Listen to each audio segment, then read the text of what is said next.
Esta es la segunda clase del segundo módulo, ¿cierto? La clase final del segundo módulo. Eh, Recordando un poquito, hemos hecho hasta ahora 3 clases, ¿cierto? Las 2 primeras clases tenían que ver con educación cristiana o educación.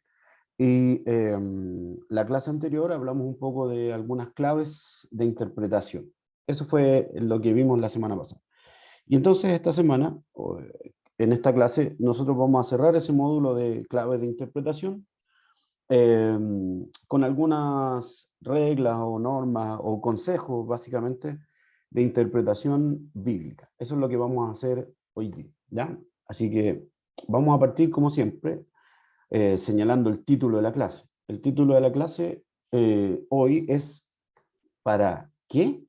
¿No? Así que, para que recuerden, la semana pasada era ¿cómo dice qué dijo?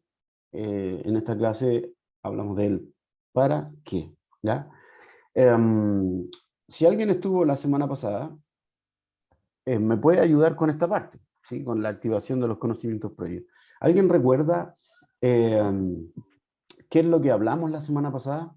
Si es que alguien estuvo, ¿alguien se recordará? ¿Algo que le llamara la atención? ¿No? ¿No estuvieron, parece? Ya, no se preocupe, yo voy a recordar, ¿ya? La semana pasada hablamos un poquito de algunas consideraciones que había que tener para leer la Biblia. Primero, hicimos un ejercicio, una lectura. Hicimos lectura de distintos textos y a partir de esos textos tenían que ustedes determinar de qué se trataba. Si era, por ejemplo, una noticia, si era publicidad, si se trataba de una canción, incluso pusimos ahí, o una crónica policial. Eso hicimos la semana pasada. Entonces, a partir de eso, dijimos, ¿cierto?, que era necesario entender que la Biblia está escrita, a pesar de que es palabra de Dios, está escrita en un lenguaje humano y por lo tanto hay géneros que nosotros podemos identificar en la Biblia. Y no tenemos que leerla toda igual, como si el Génesis fuera lo mismo que en este caso el Apocalipsis, por ejemplo. Entonces, eso es lo que dijimos. Y dijimos que era necesario entonces hacer una especie de interpretación, que es lo que se denomina hermenéutica, y para poder generar un mejor entendimiento de eso que leemos. Y eso es lo que hicimos la semana pasada. Entonces explicamos también por qué teníamos dificultades a la hora de leer, porque nos separa una época, un tiempo, ¿cierto? Una distancia en tiempo, eh, mínimo de 2000 años aproximadamente, ¿cierto? Si contamos los textos del Antiguo Testamento, son muchísimo más. Eh, Dijimos también que nos separaba un idioma, un lenguaje, que el Antiguo Testamento fue escrito en hebreo, ¿cierto? Y que además después fue traducido al griego, que es cuando se cita el Antiguo Testamento en el Nuevo Testamento, es esa versión, la Septuaginta, que además en algún momento el hebreo no tenía vocales, ¿sí? Había que, básicamente, solo algunos la podían leer, entonces después se va haciendo todo un trabajo de ponerle puntitos, etcétera, para que se pueda generar vocales. O sea, hay un montón de cosas relacionadas con el lenguaje, con el idioma, y en el caso del Nuevo Testamento se escribe en un griego, que dijimos que también se podía hablar de acuerdo al lugar donde estaba, ¿cierto? Era un griego koiné común, pero que tenía ciertas variaciones, o dialectos, vamos a llamar así, de acuerdo al lugar donde se ubicara uno. Y explicamos ahí y dimos un ejemplo. Y finalmente hablamos de algunas consideraciones que había que tomar en cuenta a la hora de leer el texto o la palabra, ¿cierto? Por ejemplo, leer siempre con cuidado, saber el significado de las palabras individuales o buscarlas, y hablamos del arrepentimiento ahí, considerar el contexto en el cual está escrito, en el libro en el que está escrito, el texto que viene antes, el texto que viene después, por qué está diciendo lo que dice, considerar si hay algún pasaje paralelo, sobre todo en el caso del Nuevo Testamento o de los Evangelios, eh, o la concordancia que algunos denominan, ¿cierto? Eh, Considerar también el mensaje de la Biblia entera. Si nosotros interpretamos algo, eso debe coincidir con el mensaje completo de la Biblia, que cada autor tiene un propósito, tiene un plan, tiene ciertas limitaciones en su escritura, y eso hay que saberlo. También identificar las circunstancias históricas, porque eso nos permite hacer una visión más amplia todavía de lo que está pasando y por qué están diciendo lo que dicen. Y finalmente, entender que hay una clave en los dos testamentos que es la cruz, ¿cierto? El hecho salvífico, en este caso la muerte y la resurrección de Jesús como el centro de todo, la bisagra, ¿cierto? Lo que ilumina el Antiguo y lo que inaugura el Nuevo Testamento. Eso es lo que dijimos la semana pasada. ¿Ve? Le hice yo el resumen por si alguno no recordaba. Entonces, hoy día vamos a ver algunas cosas distintas. Dijimos, ¿cierto?, que era palabra de Dios en palabras de hombre, y como tal, entonces hay un lenguaje humano. La Biblia está escrita, entonces, en un lenguaje humano. Y como está en un lenguaje humano, para poder leerlo, nosotros necesitamos o podemos recurrir a ciertas reglas gramaticales. ¿Sí? Esto, por ejemplo, no difiere mucho de lo que usted puede ver en un curso de lenguaje, o antiguamente se llamaba el castellano, ¿sí? O lenguaje y comunicación en algunos lugares, ¿cierto? Que tiene que ver con ciertos elementos del lenguaje que nos permiten comprender de qué se está hablando. Eso es lo que se denomina figuras literarias, ¿sí? Entonces vamos a ver algunas figuras literarias que también existen en la Biblia y que es importante saber cuál es su función para que cuando leamos entendamos que tiene un rol esa figura, y entonces lo leamos con entendimiento, lo leamos correctamente. Eso es para cualquier texto en realidad, las figuras literarias, ¿ya? La primera figura literaria que nosotros vamos a mencionar es lo que se denomina la figura de comparación, ¿ya? Figura de comparación. Eh, por ejemplo, tenemos dos, lo que se denominan los símil y lo que se denominan metáfora. Un símil es una comparación expresada. ¿Qué significa esto? Que se utiliza generalmente la palabra como o la palabra semejante. Si usted ve en los evangelios, Jesús de repente habla y dice, el reino de los cielos es como, ahí está haciendo un símil. O bien, dice, el reino de los cielos es CBA, o está haciendo una comparación. No dice que el reino de los cielos es eso, está diciendo que es parecido, es tomando un ejemplo, ¿sí? Eso es una comparación expresada, un símil. Otro ejemplo, dice que en Hechos capítulo 2 dice que estaban en el aposento alto y eran como 120. No dice que eran 120, dicen que eran como 120. Una comparación, porque tiene una intención ahí Lucas. Lo segundo, dice que cayeron lenguas o habían lenguas como de fuego. No dice que era de fuego, eran como de fuego. Es una comparación, ¿sí?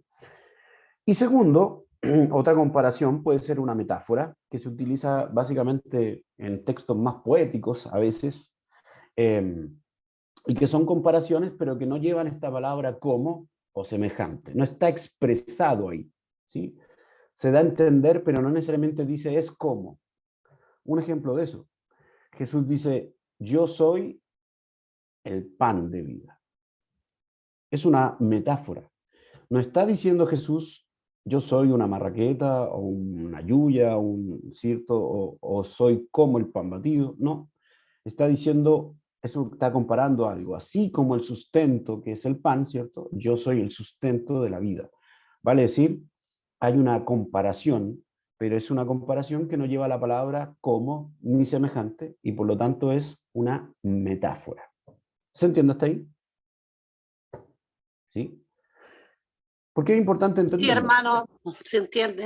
Muchas gracias. ¿Por qué es importante entenderlo? Mire, yo una vez me encontré con una persona que me decía, iba a botar un pan, me acuerdo que no quería comer más pan y lo iba a botar en la calle. y le da un beso primero. Y yo me llamó la atención y le preguntaba, ¿y por qué le da un beso al pan? Me dice, porque es la carita de Jesús, no hay que, ¿cierto? ¿Y de dónde sacó eso? Cuando dice yo soy el pan de vida, de ahí lo había sacado. Imagínense, si no entiende que es una metáfora, va a creer que Jesús tiene cara de marraqueta o cara de lluvia, no sé. ¿Se entiende? Nada que ver. Esa es la primera figura. Un ejemplo más claro. Tenemos acá un texto, el profeta Isaías, capítulo 55, versos 10 y 11, dice así, porque cómo, ahí está la comparación, cómo desciende de los cielos la lluvia y la nieve, y no vuelve allá, sino que riega la tierra y la hace germinar y producir, y da semilla al que siembra y pan al que come, así será mi palabra que sale de mi boca. No volverá a mí vacía, sino que hará lo que yo quiero, y será prosperada en aquello para que le envíe. Vale decir, está haciendo una comparación, así como la lluvia, ¿cierto? Así como la nieve, así es la palabra. ¿Significa eso que cuando llueve el Señor está hablando? No, sí, solo es una comparación. ¿Queda más o menos claro eso? Me imagino que queda claro ahí con el ejemplo. Ya, Sí, muchas gracias. Sigo. Hay otras figuras que hay que fijarse cuando uno lee la Biblia, que son figuras de dicción, y generalmente en el primer caso es un vicio del lenguaje. Los pleonasmos. ¿Qué es un pleonasmo? Es cuando usted hace una redundancia. Le va a quedar más claro con lo que yo voy a explicar. Cuando usted, por ejemplo, dice, cállate la boca, ¿qué otra cosa se podría callar? O cuando los chilenos decimos, ¿cierto? Subió para arriba, bajó para abajo, salió para afuera, entró para adentro. Eso es un pleonasmo, es una redundancia. No se puede entrar para afuera, ¿sí? Por lo tanto, hay una redundancia. Eso también existe. Ahí tienen unos ejemplos, después cuando yo les mande el PowerPoint, que creo que el de la semana pasada no se lo envié, entonces voy a mandar los dos, eh, lo puede revisar. Un ejemplo claro aparece en el libro de los Hechos. Dice que está Pablo, que era medio pentecostal, se larga a hablar y no para de hablar, y comienza a predicar y se da palabra. Y un joven comienza a sentirse cansado, le da sueño, y para más remate, ¿cierto? Se ubica en un lugar peligroso, se pone junto a la ventana y se queda dormido porque Pablo hablaba largo. Y entonces dice el libro de los Hechos que cayó para abajo. No se puede caer para arriba, ¿cierto? Entonces ahí hay un ejemplo en el libro de los Hechos de una redundancia o un pleonasmo, ¿sí? Otras figuras que podemos encontrar, una hipérbole. ¿Qué es una hipérbole? Una exageración. Cuando se exagera algo para enfatizar una idea. Se está exagerando, pero no para mentir, sino se está exagerando para poder enfatizar algo. Por ejemplo, en el libro de Juan, al final del libro de Juan, el apóstol escribe ahí y dice, y todas estas cosas se escribieron para que ustedes las sepan y crean, y al creer tengan vida eterna. Y muchas otras cosas hizo Jesús, que si se escribieran todas, no cabría ningún libro en la tierra. Eso dice ahí en Juan 21:25. O sea, está haciendo una hipérbole, una exageración para hacer notar algo. ¿Sí? Otra figura, la hipérbaton. ¿Qué es una hipérbaton? Es un poquito más complicado, pero voy a tratar de explicarlo lo más fácil posible. Una hipérbaton es cuando usted le cambia el sentido lógico a una frase o a una oración. ¿Sí? Ustedes saben que cuando uno habla, tiene, por ejemplo, hay una forma que es como una regla gramatical, ¿cierto? Que es una forma de hablar. Nosotros, por ejemplo, en el caso del español, hablamos con el artículo, el sujeto, el predicado, ¿cierto? Y a eso le vamos sumando algunas cosas. O sea, en términos simples, podemos decir, Juan y María fueron a tal lugar, ¿cierto? Un verbo, un objetivo, un adverbio, etcétera, etcétera. O sea, ese es el orden lógico de una oración. Un hipérbaton es cuando usted altera ese orden para otra vez enfatizar algo. Un ejemplo de eso está cuando dice, no a nosotros, sino a ti sea dada la gloria. Fíjese, la frase lógica sería, o el orden lógico sería, a ti sea dada la gloria, no a nosotros. Pero se enfatiza al revés.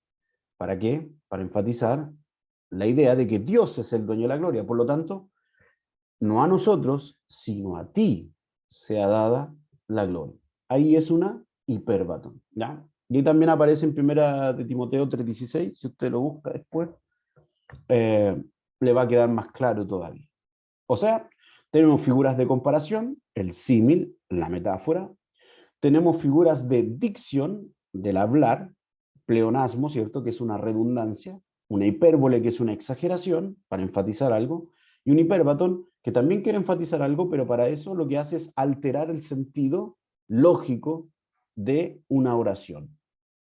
Hasta ahí, más o menos, se entiende, ¿cierto? Sí, hermano. Muchas gracias, hermana Luisa. ¿Sí? Hasta ahí estamos claritos. Fíjense que estamos hablando, parece algo de una clase de lenguaje, pero tiene que ver con lo que nosotros leemos. Hay otras figuras que son figuras de contraste. Aquí se contrastan dos cosas, ¿cierto? Una figura es lo que se denomina la ironía. ¿Qué es una ironía? Una ironía es cuando usted eh, dice algo queriendo decir otra cosa, ¿sí? O dando a entender otra cosa. Por ejemplo, se acerca a alguien, una persona, yo, por ejemplo, voy y digo, ¿cómo me queda esta camisa? Y mi hija me dice, te queda súper bien. Me dice que te queda bien, pero lo que me quiere expresar es, no te queda bien, ¿cierto? Es una ironía. Eso existe también en la Biblia, aunque no lo crean. En el capítulo 2 de Job, ¿cierto? Aparece la mujer de Job y lanza una ironía. Capítulo 2, verso 9. Le dice, las traducciones modernas no lo tienen, porque no se entendía. Entonces lo que hacen las traducciones modernas es rápidamente traducir la ironía, ¿ya? Pero en las versiones más antiguas aparece esa ironía. La versión, por ejemplo, Reina Valera, creo, en 1909. Cuando dice, la esposa de Job le dice, maldice a Dios y muérete. Así dice la versión actual. Pero la versión antigua, en el original, es bendice a Dios y muérete. Ese bendice a Dios es una ironía. ¿Sí? ¿Se entiende, cierto? También hay ironía en el otro. Luego tenemos otra figura, que es la paradoja. ¿Qué es una paradoja? Como decía Martin McFly ahí, ¿cierto? Se puede producir una paradoja, decía el doctor Brown. Cultura de Volver al Futuro. Paradoja se refiere a que pareciera que se expresan dos cosas que son contradictorias. ¿Sí? Un ejemplo, el que quiera ganar su vida, la perderá. Y el que quiera ganarla, o el que quiera perder, o el que la pierda, la va a ganar. Son cosas aparentemente contradictorias.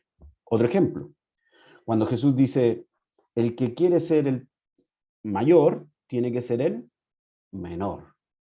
O sea, es contradictorio, ¿cierto? Eso es una paradoja. ¿Sí? Una ironía cuando yo estoy expresando algo distinto a lo que digo. Y segundo, la paradoja es cuando yo estoy aparentemente utilizando dos cosas contradictorias.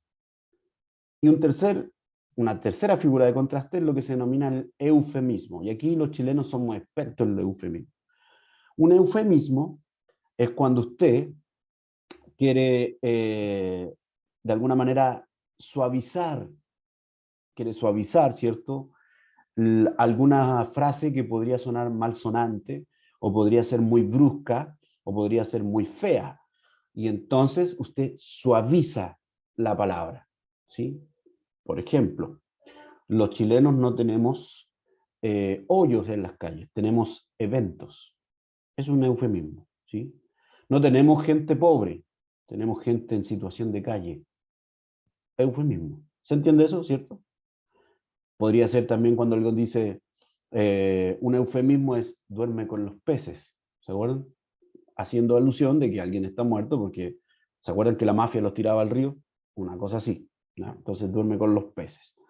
O sea, trato de alguna manera disfrazar, no sé si disfrazar, pero cubrir una palabra que podría sonar muy fuerte y por lo tanto lo suavizo. ¿Sí? ¿Se entiende hasta ahí? Las figuras de contraste. Bien, eso también está en la Biblia, por si acaso. En una parte le dice, sus cabellos irá a, también tendrá lugar o tendrá descanso con sus padres, le habla Moisés. ¿Sí? O sea, está diciendo, todos vamos a morirnos. Eso es lo que está diciendo, ¿no? Otra figura, figuras de índole personal. ¿Qué significa esto? Disculpe que vaya rápido, pero para que avancemos todo lo que yo condensé en esta clase. Figuras de índole personal se refiere a que se le atribuyen a objetos inanimados o a animales incluso, se le atribuyen cualidades humanas, ¿sí? Para poder entenderlas. Eso es una personificación. Por ejemplo, los cielos cuentan tu gloria. Es una especie de metáfora, pero un lenguaje poético, pero está diciendo que los cielos cuentan como si fueran personas, ¿sí? Personificación. Y por último, está el apóstrofe. Ese es más complejo. El apóstrofe es cuando se interpela, se trata de hablar a algo que es inanimado. Voy a dar dos ejemplos. Uno es cuando, por ejemplo, en algún funeral, una persona le grita al fallecido y le dice, ¿por qué te moriste? ¿Cierto? ¿Por qué me dejaste? Está hablándole a alguien que está inerte, pero lo está interpelando. Eso se denomina apóstrofe. Otro ejemplo, mi hija cuando se pega de repente choca con la puerta y le dice, tonta puerta. Le está hablando a una puerta como si la puerta tuviera cualidades humanas y la pudiera escuchar, ¿cierto? Los niños hacen mucho eso. Apóstrofe, ¿no? ¿Quién lo hace? David, cuando le grita a su hijo, muerto, ¿cierto? Absalón. Ahí tenemos otra figura, también aparece en la Biblia. Y ahí hay unas figuras más que son las figuras extensas, que es lo último que vamos a ver del lenguaje figurado, que son, por ejemplo, las alegorías. ¿Qué es una alegoría? Una alegoría es cuando hay una comparación, pero es mucho más extensa en un relato, ¿sí? Un ejemplo de alegoría lo hace el apóstol Pablo en Gálatas, cuando habla de el hijo de los hijos de Abraham, ¿cierto? Ustedes saben que cuando Dios le promete a Abraham que va a tener descendencia, ¿se acuerdan de esa historia? Me imagino que sí. Y entonces escucha a Sara, y Sara dice, pero yo estoy vieja, ya no pasa nada, ¿cómo voy a tener hijo? Y entonces se le ocurre ayudar a Dios, y trae a la esclava, ¿se acuerdan? Y trae a su esclava para que Abraham se acerque a, a su esclava y pueda tener el hijo que Dios le había prometido. Y esa historia la toma el apóstol Pablo cuando escribe a los Gálatas y dice que el hijo de la libre, o sea, el hijo de Sara, es la gracia y que el hijo de la esclava es la ley. Fíjense, está haciendo una alegoría, ¿sí? Otra figura, una fábula. ¿Qué es una fábula? Son enseñanzas, son relatos más largos, ¿cierto? Y son enseñanzas morales principalmente, en donde los animales, por ejemplo, nos dejan esa enseñanza moral. Hay varias fábulas conocidas, ¿cierto? Y también hay en la Biblia algunas, en el Antiguo Testamento. Pero, por ejemplo, fábulas conocidas, para que usted sepa de qué estoy hablando. La fábula, por ejemplo, de la lechera. Ahí no hay animales involucrados, sino hay una enseñanza moral. Se sabe la fábula de la lechera, ¿cierto? esa muchacha que saca leche y lleva el cántaro en la cabeza, y entonces va pensando y diciendo, con esta leche voy a hacer tal cosa, y empieza a urdir un montón de planes con la leche en la cabeza, ¿cierto? Y no se da cuenta, se tropieza, se cae, y bota toda, derrama la leche, rompe el cántaro, y todos sus planes quedan en nada, ¿cierto? Una fábula de La Fontana, que quiere decir que antes de no tener las cosas, mejor no haga nada, ¿sí? No se adelante a las cosas que no ocurren. O bien la fábula de la rana y el escorpión, cuando la rana, ¿cierto?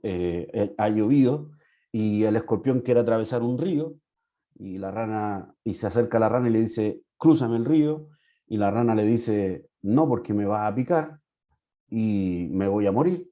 Entonces el escorpión le dice, no, te prometo que no va a pasar eso. Pero ¿cómo, si tú eres un escorpión y eso es lo que va a pasar? No, no, no, no, le dice. Yo te prometo, ¿cómo voy a ser tan tonto? Si voy a cruzar el río contigo, entonces ayúdame. Y la rana accede, y cuando van en medio del río, el escorpión la pica, ¿cierto? Y se mueren los dos. Y la rana dice, pero me dijiste que no me iba a picar. Y el escorpión le responde, disculpa, es mi naturaleza, ¿cierto? Ahí tenemos otra, usted saca ahí la lección moral. Son fábulas, ¿ya? Y por último, también existen otras figuras que también son relatos cortitos, que tratan de mostrarnos algo, que en este caso sería un enigma, un acertijo, ¿sí? Sansón le gustaban los acertijos. Si usted lee ahí Jueces, va a aparecer Sansón y se va a dar cuenta que le gustaba jugar a eso, a los enigmas, a los acertijos, ¿ya? Eso también es parte de las figuras que está en la Biblia. ¿Por qué es importante? Lo habíamos dicho en un principio. Porque estas figuras cumplen una función. Y entonces, como cumplen una función, nos dan una idea determinada de lo que se está diciendo. Si yo no considero esa figura en algún momento, como la comparación, yo voy a creer que es literal lo que estoy leyendo. En algunos casos podría ser, ¿cierto? Y podría interpretarlo y tener ideas erróneas de algo que a lo mejor no quería decir eso. Habíamos dicho al principio, por ejemplo, en el de comparación, cuando dice, Jesús hace una metáfora y dice, yo soy el pan de vida, ¿cierto? Y yo les contaba que conocí a una persona que cuando botaba el pan le daba un beso primero, porque decía que era la carita de Jesús. ¿Y de dónde había sacado eso? De una interpretación que era que Jesús había dicho que él era el pan de vida, ¿cierto? Entonces todo el pan tiene que ver con algo así. O sea, si no entiende que es una comparación, y que la comparación no es que sea un pan, sino que está diciendo, así como el pan les permite el sustento diario, yo soy el sustento de la vida, ¿cierto? Una cosa así. Entonces, no podríamos interpretarlo, ¿ya? Ese es un ejemplo que podríamos dar. O también hablamos del cómo cuando eran como lenguas de fuego. No eran lenguas de fuego, eran como. ¿Por qué? Porque no se sabe cómo era. Es una forma de tratar de explicar lo que ocurría, ¿sí? Por eso es importante entender las figuras, porque las figuras cumplen una función en el lenguaje. Y si nosotros sabemos esa función, vamos a poder determinar qué es lo que quiere decir el que escribe, en este caso. ¿Sí? No sé si respondo su pregunta ahí, hermano Luis. Sí. Ok. Ya, todo eso tiene que ver con figuras. ¿Sí? Después usted las puede revisar bien cuando les mande el PowerPoint. Hay que saber que existe eso porque está la Biblia escrita en un lenguaje humano y hay que entenderlo, ¿no? Y ahora vamos a ver algo más, estos son más detalles, ¿cierto? Ahora vamos a ver algo más amplio, que tiene que ver con géneros. Yo les dije, ¿cierto?, que hay distintos géneros. Géneros narrativos, por ejemplo, género dramático, el género lírico, nosotros conocemos eso hoy día. En la Biblia también hay, cuando digo géneros, me refiero a que hay un tipo de escritura, un tipo de libro que tiene algunas características y que esas características nos permiten, otra vez, interpretarlo mejor, ¿sí? Eh, por ejemplo, la poesía hebrea, los salmos. Los salmos están dentro de lo que es un género, en este caso poético, nosotros lo vamos a nombrar de otra manera, ya lo vamos a ver, pero por ejemplo, la poesía tiene una forma, tiene unas reglas, ¿cierto? Entonces hay que saber esas reglas y esas formas para poder interpretarlas de mejor manera. Entonces cuando digo géneros, me refiero a que hay un tipo de escritura que tiene características. Y la Biblia tiene varios géneros. Vamos a ver algunos, ¿sí? Vamos a partir con los textos proféticos, ¿no? Ustedes saben que en la Biblia hay textos que son proféticos, ¿cierto? Pero para explicar bien de qué se trata estos textos proféticos, primero vamos a partir por la naturaleza y el origen del profetismo en Israel, ¿ya? Cuando hablamos de esto, tenemos que referirnos a la palabra hebrea Nabí, que luego se suma a otra que es Nabú, y que en términos simples, muy simples, ¿cierto? Primero era alguien que balbuceaba, que entraba como en un trance y balbuceaba algo, pero luego esa palabra viene a significar alguien que anuncia algo, ¿sí? Un profeta es alguien que habla o que está anunciando algo, que llama al pueblo a algo. Eso es un profeta, en términos de la palabra hebrea. Y al principio, en un inicio, la imagen que tenemos del profeta en el Antiguo Testamento es la de un vidente, alguien que ve cosas, ¿sí? Y en eso no se diferencia mucho de otros profetas o de otros pueblos que también tienen una figura que habla y que ve cosas, ¿sí? En ese sentido, cuando se hace, por ejemplo, religiones comparadas, se puede apreciar que existen otras figuras que serían como similares al profeta bíblico, en este caso. Porque estamos hablando de una etapa del pueblo de Israel muy, muy antigua, ¿sí? Entonces es un vidente. Por ejemplo, en el Apocalipsis, eh, nos da a entender que el Apocalipsis es una profecía. Bienaventurado el que guarda las palabras de esta profecía, ¿sí? Pero fíjense que el profeta, en el caso del Apocalipsis, dice, y yo vi, o sea, está usando esta imagen del vidente, ¿no? Ahora, eso no siempre fue así. En el caso de la palabra profeta, en el griego, viene de dos vocablos, uno es pro y el otro es femi. Pro es ponerse al lado de, y femi viene de ahí hablar, ¿cierto? De ahí viene la idea de fonema, por ejemplo, ¿sí?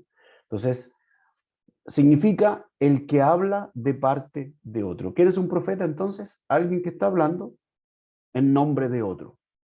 En sentido entonces muy amplio, por ejemplo, alguien que predica está siendo un profeta, porque aquellos que predican siempre lo hacen entendiendo que no están hablando de parte de ellos, sino que están hablando de parte de Dios. Es lo que Dios quiere decir. Y nosotros, por ejemplo, los cristianos, cuando escuchamos un sermón, estamos viendo que Dios nos habla a través de esa persona, o sea, está haciendo una profecía, en un sentido muy amplio de la palabra, ¿sí? Ahora, el profeta pasó por distintas etapas hasta llegar al profeta que nosotros conocemos como el clásico, ¿ya? Vamos a ir viendo eso. Al principio, el profeta, o los que estudian esto, hablan de un profeta que se denomina el profeta extático, que entra en un éxtasis, y que básicamente, Shinto se parece a otros pueblos, no hay mucha diferencia con otros pueblos en esta figura. Y es un profeta bastante carismático, y su influencia, avanzado el tiempo, no está en lo que dice, sino en los milagros que hace. ¿A qué profeta le recuerda este? ¿Qué profetas hacían milagros en el Antiguo Testamento?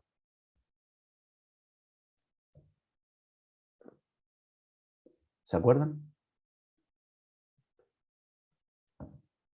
Que a Jesús incluso le decían, algunos cuando Jesús les pregunta, ¿quién soy yo? Algunos le decían, nombraban a este profeta. ¿Se acuerdan quién puede ser? El profeta Elías, exactamente, ¿cierto? Un profeta carismático, que fíjense que el profeta Elías, más que el mensaje, es el milagro, ¿cierto? Cuando va donde la viuda, cuando hace que caiga fuego, ¿cierto? El profeta cuando se pierde el hacha, ¿se acuerdan? O sea, está en su milagro, ahí está su autoridad. O sea, Elías y Eliseo, que es su discípulo, están dentro de esta categoría de lo que se denominan los profetas extáticos. Un poco antes también Hay una versión ahí en Éxodo, que Jesús baja del monte y cuando llega, ¿cierto? Dice que empiezan a profetizar, o sea, entran en un trance y entran en un éxtasis, el pueblo, ¿sí? O una parte del pueblo. Ese es un principio, no siempre fue así, eso fue en un principio. Más adelante se creó o aparecieron, ¿cierto? Escuelas de profetas y aparece el profetismo de comunidad. Había un profeta y gente que lo seguía, que estaba alrededor, ¿cierto? Mire, me equivoqué y puse representativo, es representativo, una imagen representativa, perdón. Y entonces, este profeta, alrededor de él había un grupo de profetas que lo seguían y vivían juntos, ¿cierto? Vivían en una comunidad de profetas. Si usted lee 1 Samuel 10:10 o 1 Samuel 19:20, que está ahí, ¿cierto? En la pantalla, se va a dar cuenta de que Saúl, por ejemplo, llega y están los profetas, ¿sí? El grupo de profetas en una comunidad, ¿sí? O sea, hay una escuela de profetas, fíjense. Pasamos de un profeta carismático, extático, a un profeta de comunidad. Y hay una etapa en la historia de Israel donde le piden rey a Dios. ¿Se acuerdan? Que hablan con el profeta y le dicen, queremos un rey. Y se instaura una monarquía. Y con ello aparecen un montón de instituciones. Bueno, también cambia el profeta entonces. El profeta se institucionaliza. Entonces el profeta es parte de una institución, a eso se refiere.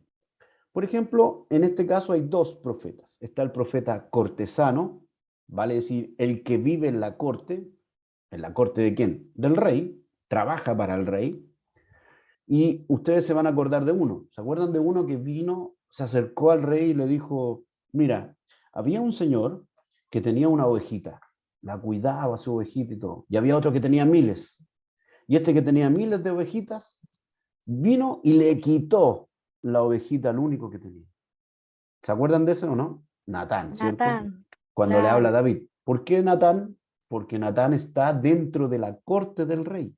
Le habla al rey. Es parte de los que trabajan para el rey. ¿Se entiende? Es otro profeta. El profeta Jeremías, el famoso profeta llorón, como le dicen algunos, ¿cierto? Malamente. Cuando habla de los falsos profetas, se refiere a esos. ¿Por qué? Porque están en la corte del rey. Y no es llegar y decirle la firme al rey, ¿cierto? No es llegar y decirle, no, no, por ahí no va, amigo mío, usted está haciéndolo mal, porque el rey tiene poder y el rey le puede cortar la cabeza. Entonces, no todos, eh, no todos entienden que la verdad es lo que importa, ¿sí? Y entonces algunos le decían al rey, no, mi rey, para que suene más bonito, ¿cierto?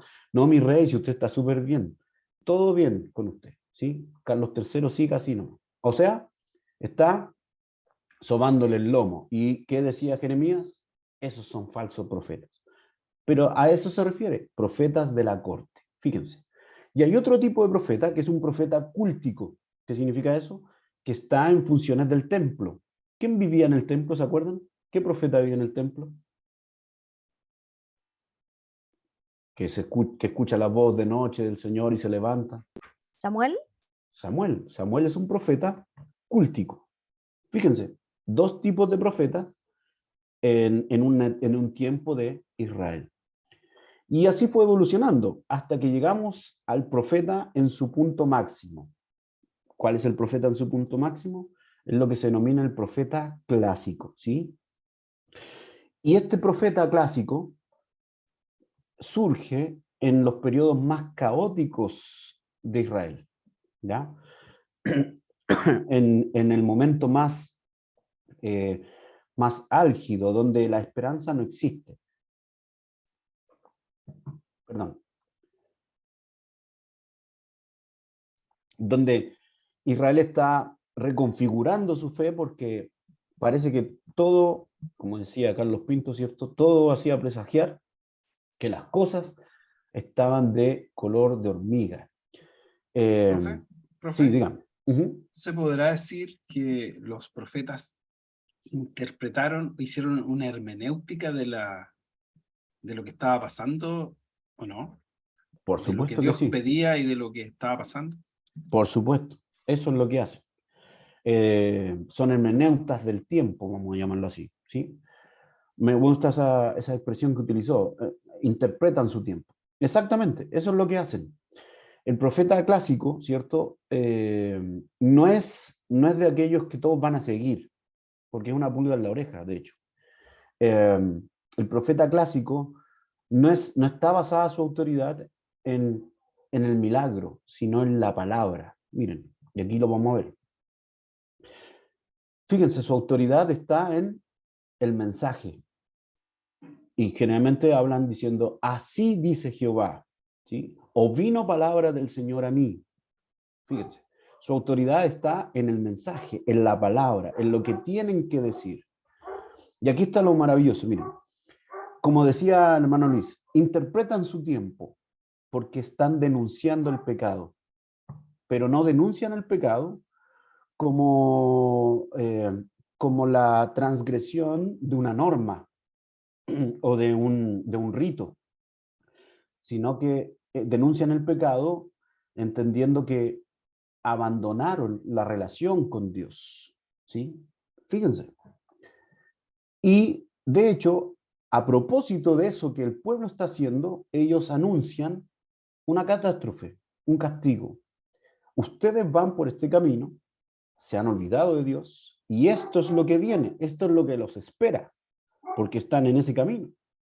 Pero si ustedes se vuelven al Señor, anuncian la salvación. El Señor volverá a resplandecer tu rostro, ¿cierto? Como la luz de la aurora, etcétera, etcétera. ¿Se entiende, cierto? Fíjense que a veces nos quedamos solamente en la idea de la denuncia, pero no es una denuncia porque anuncia el futuro. Lo que está denunciando es, en el presente, ustedes se olvidaron de Dios, y eso significa que tu futuro va a ser este, porque si tú te olvidas de Dios, no puedes esperar algo bueno para el futuro. ¿Se entiende? Es como cuando una mamá dice, si sigue haciendo eso, se va a caer. No está adivinando el futuro si uno se cae. Lo que está diciendo es, esa actitud que tú tienes, ese comportamiento que tienes, tiene una consecuencia. Y esa consecuencia es esta. Pero si tú lo dejas de hacer, esta es la consecuencia. ¿Se entiende, cierto? Para que quede más claro todavía si alcanzamos. Vamos a leer, vamos a leer un poquito. Yo siempre utilizo este mismo texto porque me encanta, que es el libro de Isaías en el capítulo 58. Para que quede más claro todavía, ¿no? Tenemos Isaías, ¿cierto? Uno de los profetas, un profeta, en este caso, clásico, ¿no? Isaías 58, entonces. No, bueno. Ay, perdone, estoy encontrándolo aquí.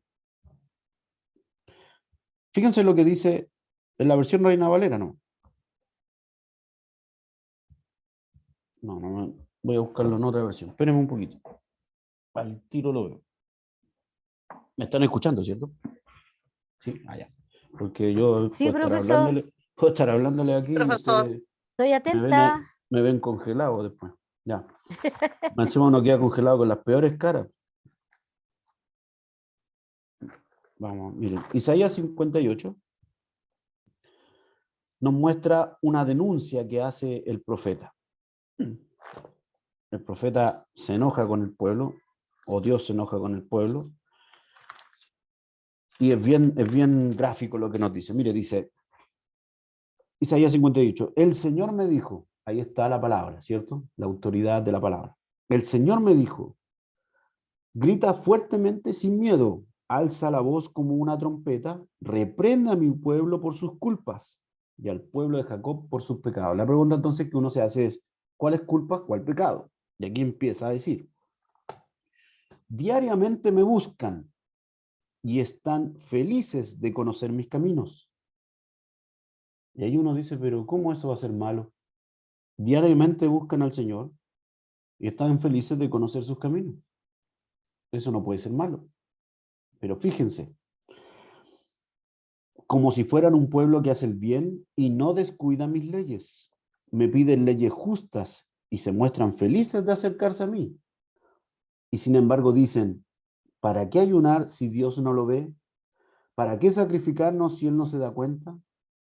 El día de ayuno lo dedican ustedes a hacer negocios y a explotar a sus trabajadores. El día de ayuno lo pasan en disputas y peleas y dando golpes criminales con los puños. Un día de ayuno así no puede lograr que yo escuche sus oraciones. Fíjense, en otras palabras, buscan a Dios. Ahí dice, lo buscan diariamente. Se acercan a escudriñar sus caminos y ayunan, o sea, cumplen con ciertos ritos, pero cuando lo hacen, se apartan de Dios. Fíjense, por eso digo, la esencia del pecado no es cumplir una regla o no cumplir la regla. La esencia del pecado es el abandono de Dios. ¿Por qué abandonan a Dios? Mire, porque ayunan, dice, para que Dios los escuche, ¿cierto? Ayunan para ver, para pelear entre ellos. Ayunan para que Dios les conceda lo que quieren. Pero fíjense lo que dice.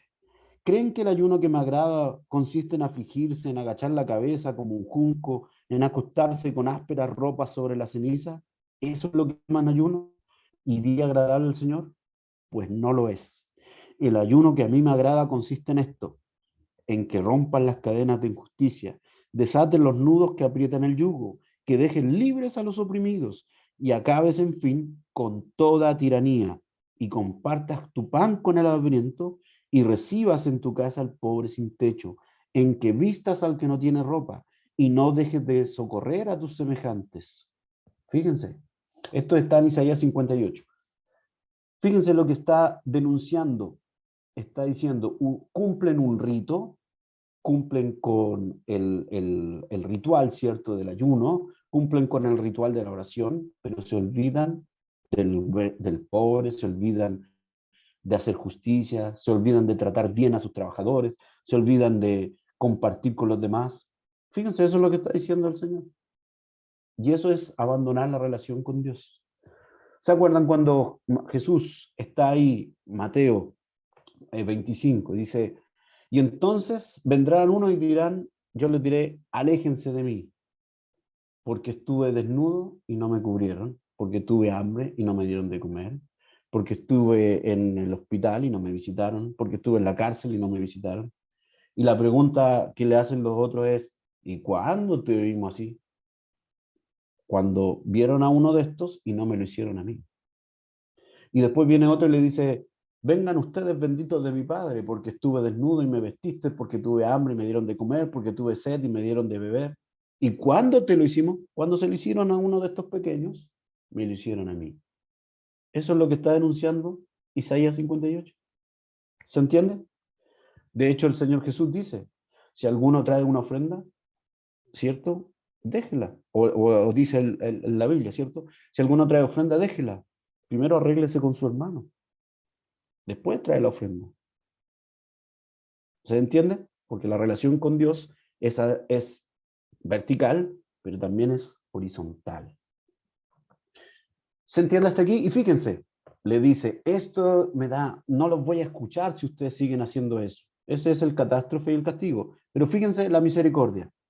Entonces brillará tu luz como el amanecer y tus heridas sanarán muy pronto. Tu rectitud irá delante de ti y mi gloria te seguirá. Entonces, si me llamas, yo te responderé.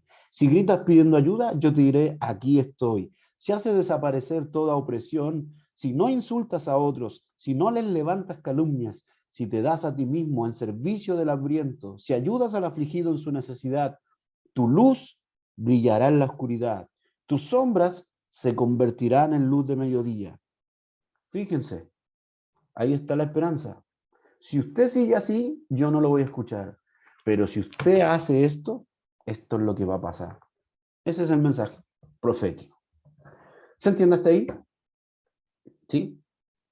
Sí, Ok. profesor. Sí, profesor.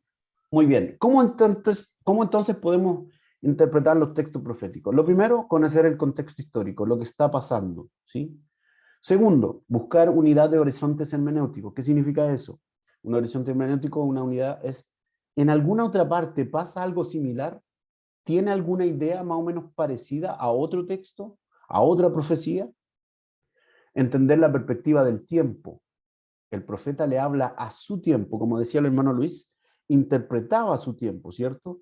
El profeta es una especie, en este caso, de historiador. ¿Por qué? Fíjense que muchas profecías se habían olvidado de lo que Dios había hecho por ellos, ¿cierto? Y que el presente que tenían era básicamente por ese abandono. Y entonces proyectaba hacia el futuro. Si usted sigue así, si Israel sigue en eso, Dios te va a entregar a sus enemigos. Dios no te va a escuchar cuando te tenga que escuchar, ¿sí?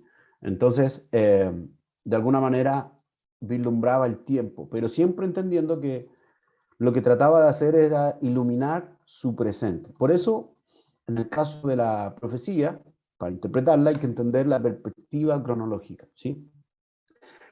Y el último punto de esto es que el Nuevo Testamento es el único que tiene autoridad para dar un significado diferente. Fíjense, los evangelios lo hacen.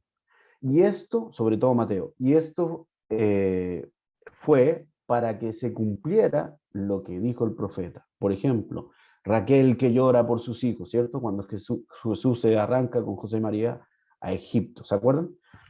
O cuando dice, esto se dice para que se cumpliera, Emanuel, Dios con nosotros. O sea, está interpretando la profecía de una manera distinta en el tiempo. ¿Sí? ¿Dudas hasta aquí? ¿Con pegada y todo? ¿No? Ok. Voy a avanzar para ver que alcancemos a completar todo lo que habíamos preparado para hoy día. Hay otro tipo de textos que van a encontrarse también en la Biblia, que son los textos sapienciales. Sabiduría, eso significa sapiencial. Que en este caso son resultado de la experiencia, ¿sí? La experiencia de vida. ¿Qué significa eso? Que es la acumulación de lo que Israel fue experimentando en la historia, ¿sí? Que son estos famosos, en algunos casos nosotros hablamos de refranes, dichos, sabiduría popular, ¿sí? Eso también está en la Biblia. Los proverbios, por ejemplo, son una colección de dichos que fueron, eh, que fueron guardándose y generándose por tradición a lo largo de cientos de años y que luego se ponen por escrito en una colección que se llama Proverbios, ¿cierto? Pero son el resultado de la experiencia, de lo que han vivido, y eso lo ponen a la luz de la fe y nos dan estos resultados, ¿sí? Entonces tenemos, por ejemplo, cómo interpretarlo. O en el caso de los salmos, a pesar de que son poéticos, ¿cierto? O que es poesía hebrea, también tienen que ver con un momento en la historia de Israel. Los salmos, por ejemplo, se usaban para entronización, cuando había un rey que tomaba el poder. Habían salmos que se usaban cuando había peregrinajes. Ustedes saben que Israel tenía varias fiestas y cuando venían de distintos lugares después del destierro, ¿cierto? Vienen a las fiestas a Jerusalén, se utilizaban esos salmos, salmos que tenían que ver con la súplica para ciertas ocasiones, salmos que tenían que ver con básicamente la penitencia, o sea, hay distintos tipos de salmos, ¿sí?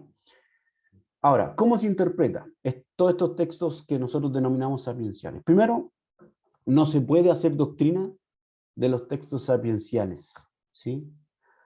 ¿Por qué? Porque como son el resultado de la experiencia, de lo que alguien dice su experiencia, no necesariamente o a veces tienen ciertas contradicciones con lo que aparece después en la verdad bíblica. Por ejemplo,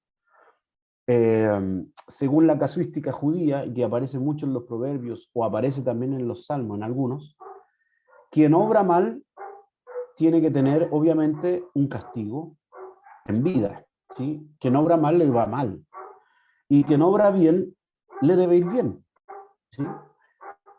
Es como regla casi. Quien obra mal le debe ir mal. Quien actúa bien le debe ir bien. Sin embargo, sabemos que eso no siempre es así. Acuérdense de Jesús cuando aparece ahí, cuando aparece Juan capítulo 9, y los discípulos ven a un ciego, dicen, bueno, ¿quién pecó? ¿Por qué? Porque como era ciego, se supone que es porque estaba castigado, porque había de alguna manera actuado mal o sus padres habían actuado mal. ¿Sí? ¿Hasta ahí se entiende? ¿Se escucha? Sí, profesor. Ya, ok. Estoy traumado ahí con quedarme pegado. Segundo, eh,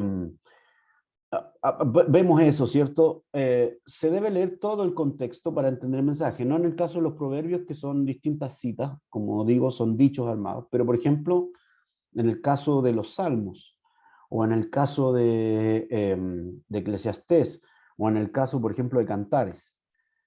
Y esto es lo más importante, los Salmos, los Proverbios, el Eclesiastés, eh, Job, eh, o en este caso Cantares, ¿cierto? Tienen su raíz en la cultura de Israel. O sea, hay que saber de la cultura de Israel o buscar la información respecto a la cultura de Israel para poder interpretarlos bien, ¿no? Eso básicamente como guía de interpretación. Y vamos a llegar casi a la última parte, que son los textos evangélicos. Y lo primero que hay que señalar es que los evangelios no son biografías de Jesús. Si no, nos contarían qué pasó entre los 12 años y los 30 que aparece Jesús de nuevo predicando. Los evangelios no son la biografía de Jesús, ¿sí? Si uno trata de hacer la biografía de Jesús a partir del evangelio, va a fracasar porque eso no es la intención de los autores. Lo segundo es que cada autor, los 4 evangelios, tienen un sello, una intención. Mateo, por ejemplo, nos quiere mostrar a Jesús como el rey, como un Mesías. Marcos nos quiere mostrar a Jesús como siervo. Lucas nos quiere mostrar a Jesús como humano, ¿cierto? Como el Hijo del Hombre. Y Juan nos muestra a Jesús como Hijo de Dios. De hecho, lo dicen textualmente Juan, esto se escribió para que ustedes crean que Jesús es el Hijo de Dios y creyendo tengan vida en su nombre. O sea, hay una intención. Y cuando leemos los textos, nos vamos a dar cuenta que todo calza con esta idea. Mostrar la humanidad de Jesús, mostrar a Jesús como el nuevo Moisés, o mostrar a Jesús como el Hijo de Dios, por ejemplo. O en el caso de Marcos, que Jesús es siervo. La mitad del libro de Marcos habla, Jesús dice, de hecho, por ahí por el capítulo 10, dice, yo no he venido a servir, a ser servido, sino a servir. ¿Sí? O sea, Jesús es un siervo. Eso en términos generales. Ahora, dentro de los evangelios, nosotros nos encontramos con las enseñanzas de Jesús. ¿Sí? ¿Y en qué consistieron las enseñanzas de Jesús? Consistieron en un tema, el reino de Dios. Cuando usted lee los evangelios, se va a dar cuenta de que Jesús habla del reino de Dios y enseña el reino de Dios. ¿Sí? Incluso las bienaventuranzas. Bienaventurados, está hablando de el reino, la impronta, la ética del reino. En el Antiguo Testamento, el reino, bueno, Dios es Melech y el reino era el Malkut Yahweh. ¿Qué es el reino? El reino es una autoridad universal. Dios es rey de todo, aunque los otros reinos no lo sepan, pero Dios es rey de todo. El reino también se usaba en perspectiva escatológica, el reino del fin, ¿cierto? El fin de los tiempos. Dios instauraría su reino. Y por lo tanto el reino tiene que ver también con la esperanza mesiánica. ¿Se acuerdan que a David Dios le hace una promesa, la promesa davídica?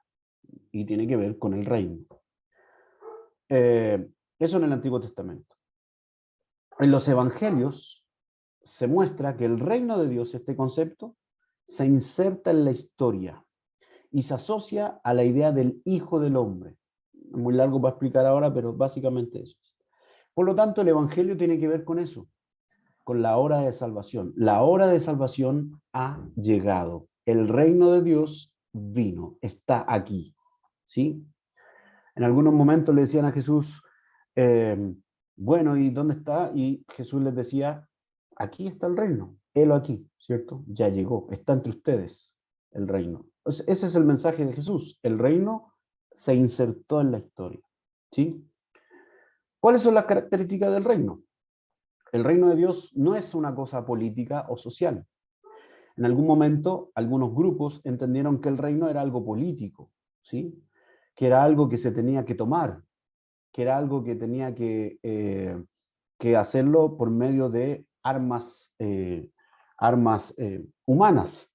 Incluso en el tiempo de Jesús había un grupo que quería hacer la guerra contra los romanos e instaurar el reino, apurarlo con su actuar, ¿sí?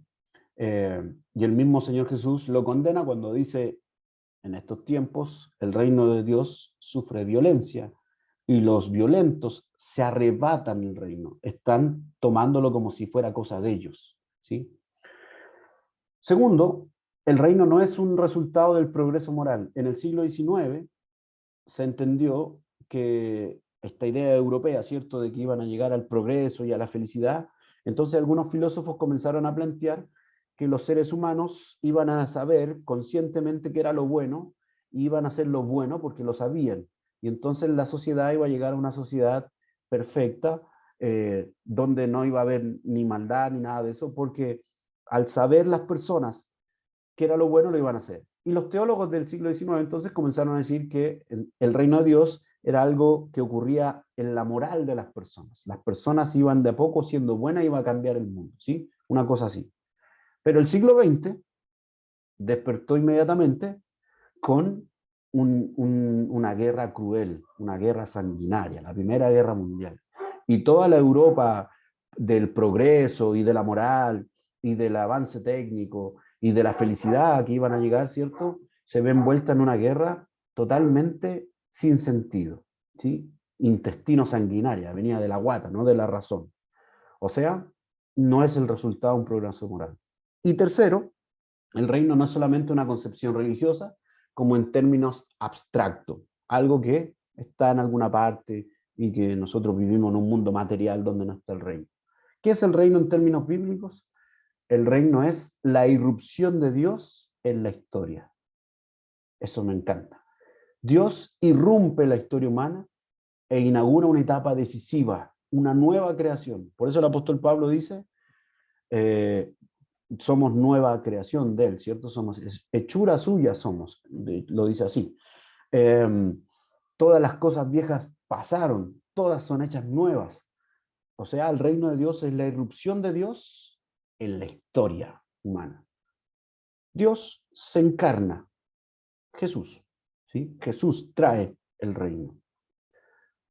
El reino, además, es de Cristo. Los evangelistas siempre señalan que Jesús habla del reino como si fuera de él, ¿sí? Su propio reino. De hecho, si nosotros vamos al Evangelio y vemos cuando está ahí con los malhechores en la cruz, ¿se acuerdan que uno lo molesta al otro? Y otro le dice, cállate, no te das cuenta que este no hizo nada, nosotros nos merecemos esto, pero él no se lo merece, está injustamente pagando aquí. Y el Señor le dice, te digo que desde hoy mismo estarás en mi reino. Fíjense. Y el reino no solamente es anunciado por Jesús, sino que Él lo trae, viene con Él. Le preguntan a Jesús, o Jesús les dice, ustedes piensan, les quedan 4 meses todavía para la siega, pero yo les digo, ya los campos están blancos, está listo. O sea, Él trajo el reino. ¿Ya? Eso aparece en Juan. ¿Se entiende hasta aquí, sí? Estoy hablando rápido para no pegarme. Sí, profesor, ¿se entiende? Muchas gracias. El reino, además, es una realidad presente, pero futura. Es lo que Oscar Kuhlman denomina el ya, pero todavía no. El reino está entre nosotros, pero todavía no está, no está completo, porque nosotros tenemos la esperanza de que el Señor venga, ¿cierto? Entonces, el reino vendrá en un futuro también. Está, pero todavía no. ¿Sí? Es una tensión escatológica, le denomina. Y aquí viene lo último, ¿sí? ¿Cómo Jesús enseñó ese reino? ¿Qué es esto tan abstracto y tan complejo, tal vez, que yo podría decir? Miren, esto es lo maravilloso de Jesús. Jesús utilizó las parábolas. Y si usted se pone a mirar, ¿cierto? Las parábolas ocupan un lugar importante en la enseñanza de Jesús, ¿sí? Esto era común entre griegos y judíos, básicamente entre los maestros. Jesús utiliza ese recurso pedagógico. Eso es un recurso pedagógico. Las parábolas, eso son un recurso pedagógico. ¿Por qué? Voy a explicarlo. Porque las parábolas, ¿cierto? Son una narración de un suceso imaginario, de algo que podría pasar, y del cual se deduce una lección, ¿sí? O sea, Jesús apela a la cotidianidad para que entiendan el reino. Apela a algo que ven todos los días, a algo que conoce, a algo que la gente podría identificar fácilmente.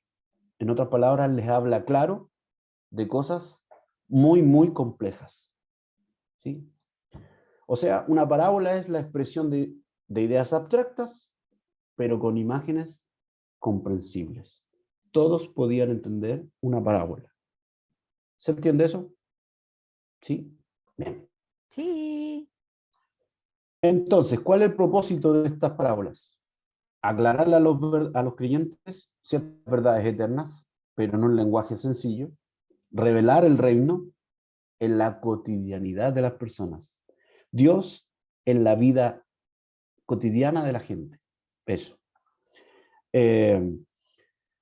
Hablan, por ejemplo, de que el reino llegó, hablan de que el reino está en proceso, hablan del reino y su manifestación futura, ¿cierto? El reino está en proceso, la semilla de mostaza, ¿se acuerdan? O la semilla que germina sola, o el sembrador que tira la semilla, ¿sí?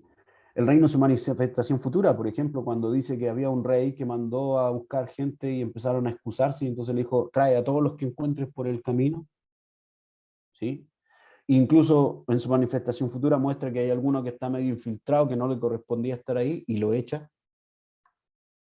El reino lo enseña, pero en imágenes súper comprensibles. ¿Qué es lo que hay que hacer para leer las parábolas? Tienen una verdad central, una sola, ¿sí? No varias, una. Tienen un contenido esencial, hay que identificarlo. Es bueno en este caso de las parábolas, como están en los evangelios, ver si hay paralelos, si hay otro, por ejemplo, si lo dice Lucas, si lo dice Marcos, si lo dice Mateo, cómo lo dicen, en qué contexto lo dicen, porque eso nos van a iluminar la intención del autor también. El fondo cultural, el sembrador sale a sembrar y la semilla cayó en las rocas o entre las piedras, ¿sí? Y uno dice, ¿por qué? Bueno, ocurría que en Palestina ponían unas piedrecitas, ¿cierto? Para que el rocío, y eran unas piedras particulares, para que cuando llegara el rocío, ¿cierto? Acumularan el agua del rocío en esas piedras, y esas piedras lo que hacían de alguna manera era una especie de regadío, ¿sí? Era una función que tenía. O sea, si no sé la cultura de Israel, no entiendo por qué caen las piedras, porque aquí no se hace así. Y también si Jesús hizo una observación, ¿cierto? Como la misma del sembrador. La parábola es, la semilla es la palabra, que es, cae entre pedregales, que hay gente que no tiene raíz, hay gente que se alegra, pero vienen los primeros problemas y se van, ¿sí? También hay que considerar eso. Y por último, la verdad enseñada o la verdad contenida en una parábola también tiene que ver con el mensaje completo del Nuevo Testamento.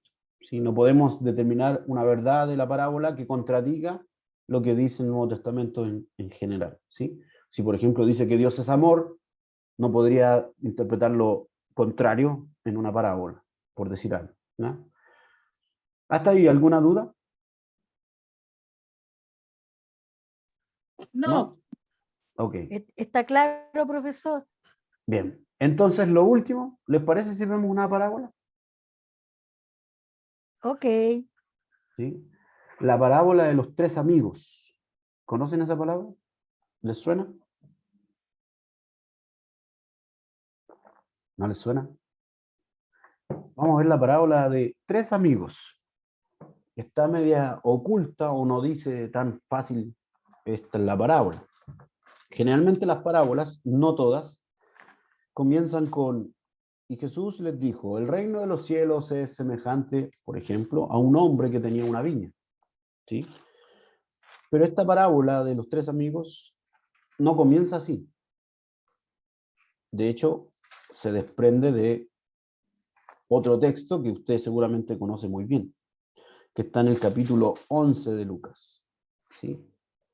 A ver si lo leemos y vamos revisando hasta llegar a la parábola. Dice, una vez Jesús estaba orando, siempre estaba orando, y en Lucas siempre aparece orando.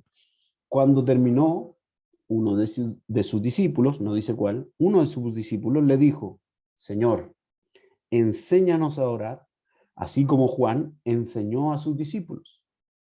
Primera idea, entonces, los maestros, los rabinos, generalmente, o las figuras de populares, cierto interés, como en el caso de Jesús o Juan, que son maestros, cuando tienen discípulos, oran de una forma, ¿sí? Ellos le enseñaban una oración característica, y por lo tanto la oración tenía que ver con, si alguien oraba de una manera, se entendía que era discípulo de esa persona. Por lo tanto, expresa una identidad, ¿sí? Por eso este discípulo anónimo, que podría ser cualquiera, le dice a Jesús, enséñanos a orar, así como Juan le enseñó a sus discípulos. O sea, ¿qué es lo que nos va a identificar como tus discípulos? Miren qué lindo es. ¿Qué es lo que nos va a, a diferenciar de los demás? Y Jesús le responde, cuando oran digan, Padre, la primera expresión.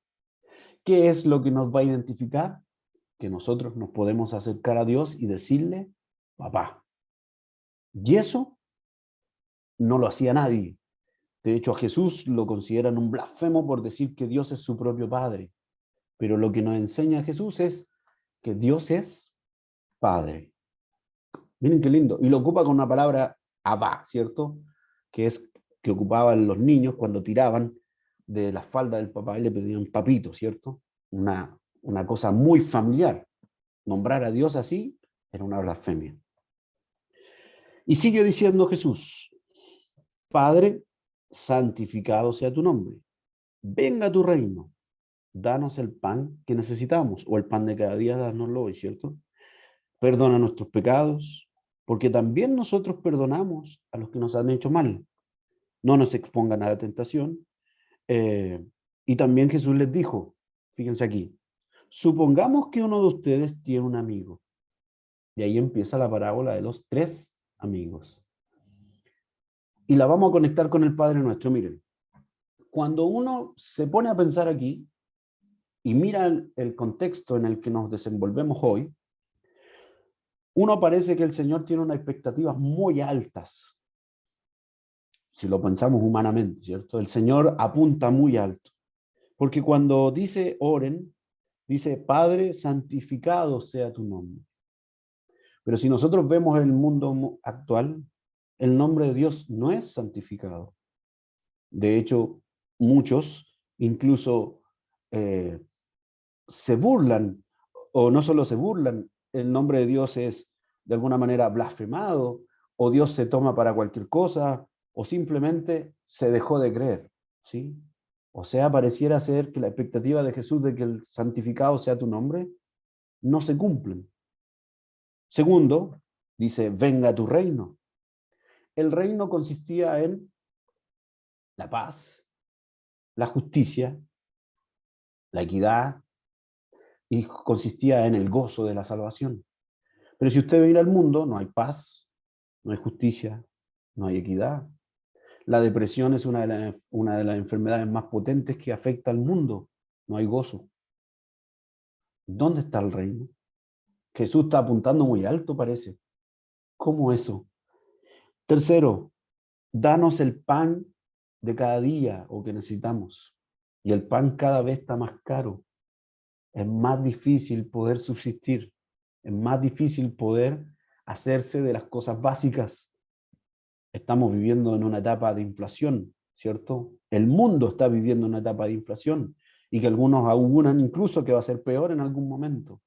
Vale decir, cada vez es más difícil conseguir el pan. Y fíjense que Jesús nos muestra esta oración, una oración modelo, dicen algunos, como que esto es lo que hay que apuntar. Y en ese contexto, dice, ¿cierto?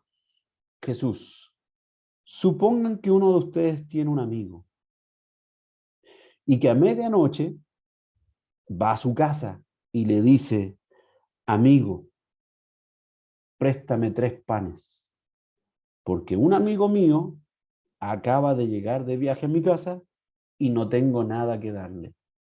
Tengo un amigo, ¿cierto?, que llegó tarde en la noche. Un amigo que lo recibe en su casa. Y un amigo al cual le van a pedir pan. O sea, son 3 amigos. ¿Se fijan? 3 amigos. Y le dice, estos 3 amigos, entonces, Jesús nos muestra lo siguiente. Hay uno que llega de noche, claro, porque el desierto era, o en la Palestina, ¿cierto?, de la época, se viajaba de tarde porque viajar de día era cocerse con el calor. Por lo tanto, se viaja de noche, llega a medianoche. A esa hora hay que recibirlo. Y es, además de los orientales, es obligación al que recibe a alguien darle de comer y saciar su sed, ¿sí?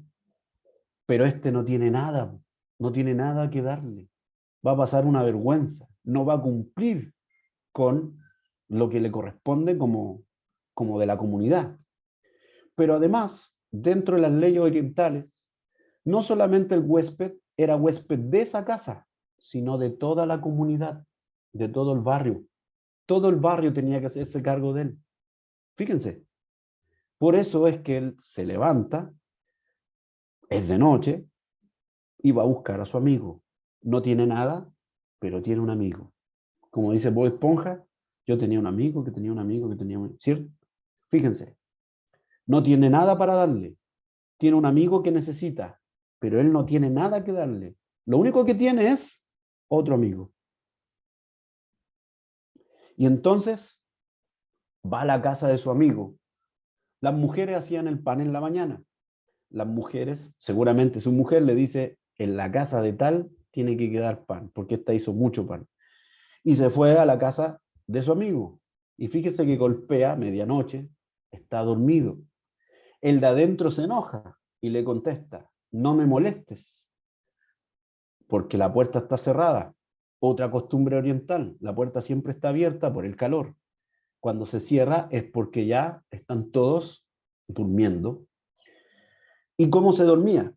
Todos los hijos duermen en el piso del living, vamos a llamar living, ¿cierto? Y a un lado el padre y al otro lado la madre. Por lo tanto, levantarse a darle algo significaba pasar encima de todos los demás, o sea, despertar a toda la familia. Por eso le dice, le va a gritar de adentro, no me molestes, la puerta está cerrada, mis hijos duermen conmigo, ¿cierto? Y fíjese aquí viene lo hermoso. Porque el que viene a pedirle los panes, le pide 3 panes. En ese tiempo unos panes eran como la comida para una persona, como una piedra, ¿cierto? Chiquitita. 3 panes consistía, era la comida de una persona.